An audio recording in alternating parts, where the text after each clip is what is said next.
exciting to see the water come back and to see all the boats out there and hear all the commotion on the lake and have people out there fishing again. Soon, the water will be back in these lakes that disappeared nearly 6 years ago. A 500-year flood caused people to lose their homes and businesses. Within minutes, people watched as their belongings drifted away in the water. The communities in Mid-Michigan were thriving, enjoying their lake life, getting ready for the Memorial Day weekend when heavy rains caused the Sanford and Edenville dams to breach, forcing all of that water elsewhere. But now there's this hope of the water's flowing once again with a schedule of when the lakes will be back. We have obviously 4 lakes and 4 dams and 4 constructions going on. At the center of this lake restoration project is the 4 Lakes Task Force. The president, David Kepler, says they expect to have 3 dams up this year. Sanford is the first. We expect kind of Eagle sign off in March, and on April 15th, we're permitted to start bringing the water up. So we think that'll be about a 6 to 8 week period. A moment many in the Sanford community have longed for. While the excitement of having the water back is true, it's also brought challenges for people. The last 5.5 years haven't been easy. Because of the loss of their homes and the amount of debt people have had to take on to stay there.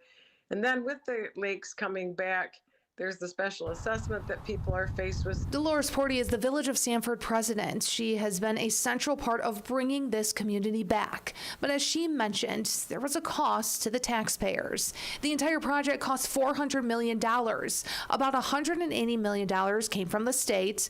The remaining is being paid for by 6,500 residents. There's been a lot of difficult things that have taken place since the flood. As Porty explains, many people are excited to be back on the water. Businesses in town are also thrilled. And we have a Sanford bait shop, and I know they're looking forward to the lake being back because that's been the mainstay of their business, and they've made it through the last 6 years, but they're really looking forward to having boaters and fishermen come back and come in their store. As they patiently wait for the water's arrival, there's a process that has to take place to refill the lakes. You have gates on a dam, and so we start to bring the gates up, close the gates, and then that basically we have to have a certain minimum amount of flow that comes out of the system. So, but then we basically fill it about a foot or 2 a day through just the river flow that's coming in. There's a point where we stop for a week or so they just make sure the system's stabilized, and then it kind of continues to go up. So they just keep raising the gates, and that raises the water. The water comes from the Tittabawassee and Tobacco rivers. Then there's a certain flow rate that happens in the spring. We're required to have a certain amount come out of the dam, so we can't just block off the rivers. And then the excess of that beyond the minimum requirement will be used to fill up the lake. The lake improvement boards and associations have been working to clear any kind of vegetation that would impact boats and other recreational activity.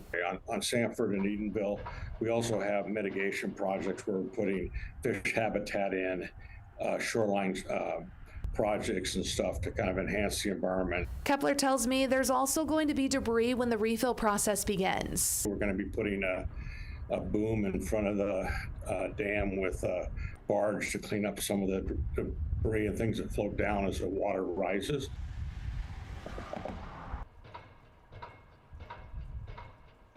Kepler says that the plan is to have people back on the water in Sanford this summer. However, he wants to make it clear there's still about 2 more years of work to be done. Their goal is to also leave a solid and sustainable infrastructure for the future. There is a webinar next week, March 4th, where the 4 Lakes Task Force will talk about the timeline and also talk about financing. That starts at 5 o'clock.